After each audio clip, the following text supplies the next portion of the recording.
Hello and welcome. Here we are on the beautiful River Deveron. And I'm joined by David. And David, you are the gillie on this water. Yes, that's correct. So can you please tell us where we are today? We're in the Carnoustie beat of the River Deveron side fishing. Yes. And the pool we're on here is a garden pool. And it's a beautiful pool because we were working here yesterday with promoting the Cadence team, and we had a lot of people here yesterday, as you know. But today's the day that we're going to fish it, and it's really interesting for me to have someone like you and to have your valuable knowledge to be able to help us and teach me what I should be doing today. So first, can you just start by describing the pool a little bit, please? Yeah, the pool here we're fishing on, the depth at the opposite side. Mm-hmm. But we'll be about halfway in, and we'll just gradually work our way down. But it's a short cast for a start, mm-hmm. and then gradually lengthen the cast on the way down. And you would think that was very important, wouldn't you? Yeah, too long a cast for a start. The fish here are not that far away from us. Yes. So you don't want to cast over your fish. Yes. It's too far. I'd rather come to them with the fly. But it's a big mistake that people often make, isn't it? They think you've got the waders that go right into the middle of the water and a massive cast. Yeah. And it's not needed. No. Gentle for a kick-off.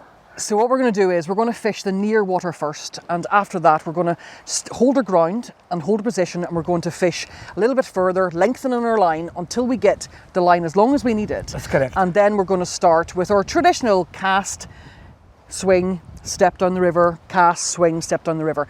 And are there any particular lies in this pool? This pool here, the fish can take you almost anywhere. Mm-hmm. It's a long pool. It's one of the longest pools in the Deveron. Wow. And there's no set lies, set places. The fish just now are travelling through, mm-hmm. so you can hit them anywhere. You can hit the right, left of you, all the way. You can expect to hit it any time. It's a fabulous looking pool, and it's a great time of the day because the sun hasn't come over the pool yet. No, and that's important as well at this time of the year, especially if the water's quite low, is to keep that sun away from the pool and get it fished first. So what I'd like to do is talk a little bit about the tackle that we're using today. Yes. So certainly. what I've chosen is, you see, we have a lot of rivers in Ireland, which is similar size to this Deveron. So I've chosen the Cadence rod, which is a 12-foot 6. And this rod has a rating for 6 to 8. Now, even though we can change out the butt section of this rod, I've kept it as a standard rod, so it's a 7-weight rod. That'd be perfect. And the reason why I chose this rod over the 11-foot 3 micro spays is because we have a bit of wind today, and we have a little bit of a challenge to cast in that wind. A wee bit of a breeze. The other thing I've done is, with knowing rivers like this, it's very important that we get to load the rod quickly. And so therefore what I've done is I've chosen one of the micro spay lines from Cadence. And the micro spay, the head length on that line is, on the 7/8 line, is 34 foot. And so it's like a short Scandi type line. And, yes, and it's perfect for today. It is perfect. I think often the shooting heads are slightly too long, where we're not able to strip the flies in, and the rods, you know, we have to cast too far to be able to get the shooting heads to work. So I think this is absolutely perfect. We also discussed up at the house about using sinking tips. So just to get the fly down a little bit, you feel is important at this time of the year. Yes, the fish are not showing just now, so they're other fish we're taking the fish, but we're not seeing them. Yes. It means they're down. A lot of them are travelling well up. They're well down in the riverbed, so I have to get down to them. Yeah. One of my favourite flies is the willy gun. So I've chosen what we call a no-bodied willy gun. So it's a willy gun tied on a gold hook. And I love these colours, and I'm just asking you your advice. Would these be the correct colours that you would also use here in the Deveron? Very much so. It's like autumn colours. Yes. You can use them between that. The willy gun's one of our favourite flies in the Deveron. Yeah, so anything on that kind of colours in it. Yeah. It's usable. So we have the same colours as the leaves, basically, don't we? Yeah, it's beautiful right, with the oranges right. And the reds and the blacks, and I just love this fly for this time of the year. So I'm going to make my way into the river, David. I'm very excited about this. I'm standby with the net. Oh, that would be really good. And hopefully I get to call you to come running with the net for me. That would be wonderful. Thank you so much. Not at all. Thank you. Tight lines.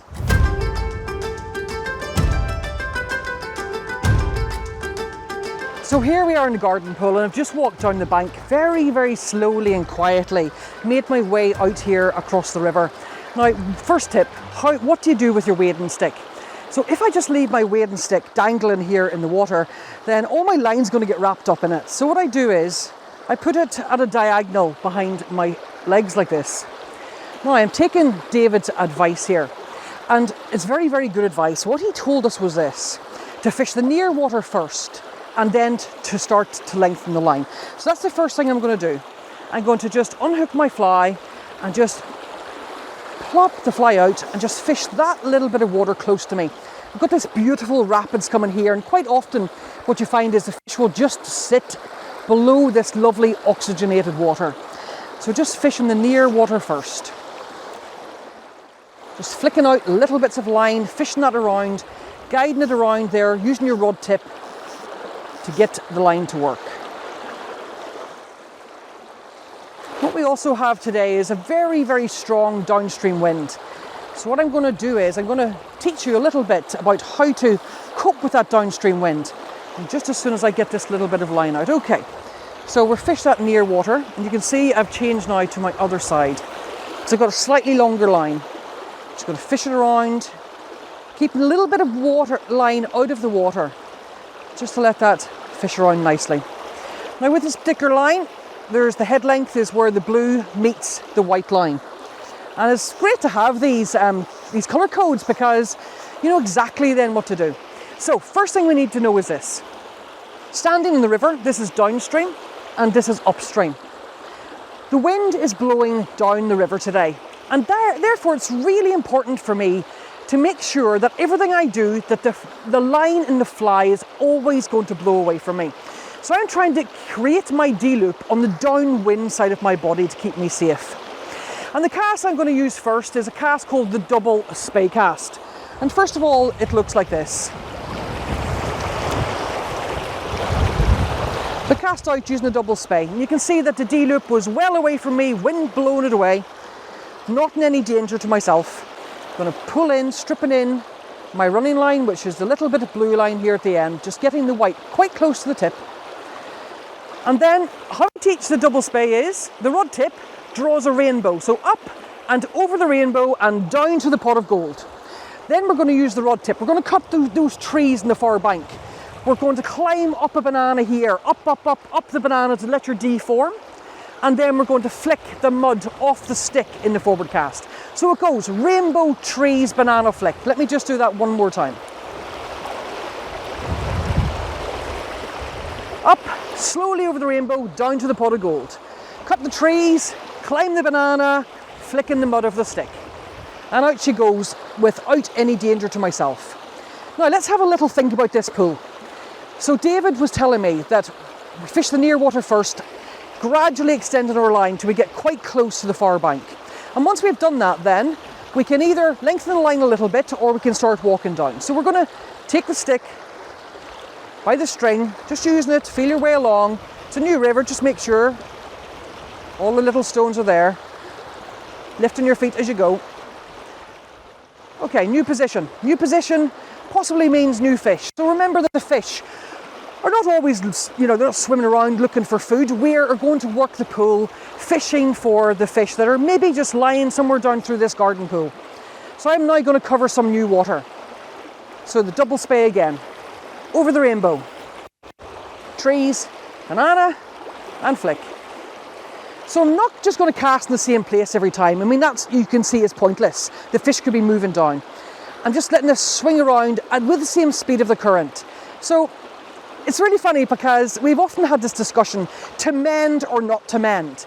And what a mend is manipulating a line like this. We can do an upstream mend by throwing the line upstream, and what that does is slow the fly down as it comes around. Or we can put a downstream mend into it, and what that does is speed the fly up. So I'm looking at this pool today, and I don't think really any mend is necessary at this moment in time. So it's best not to mend. So I'm looking at it and I'm seeing that the fly is just swinging around there perfectly. I'm following the line around with my rod tip. I'm kind of hoping and praying a fish jumps on the end of this. And when it does, what I'm going to do is this. I'm going to let the line let the fish take the line off my reel. So it's going to pull line from my reel. My drag's already been set, waiting for this. And I'm going to let it pull line, pull line, pull line. I'm just going to slowly lift the rod and play the fish.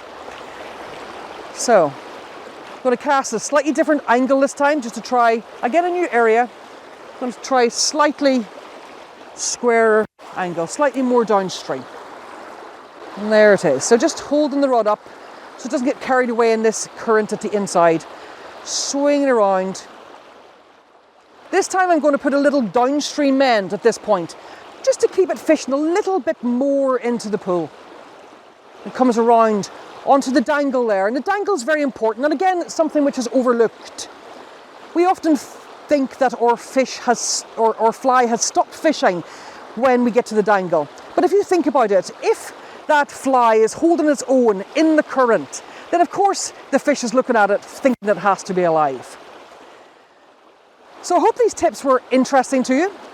I'm looking forward to fishing the rest of this pool, and I hope sometimes you can come here to the River Devon and fish with us as well. It's a beautiful river at this time of the year and a beautiful place. Tight lines.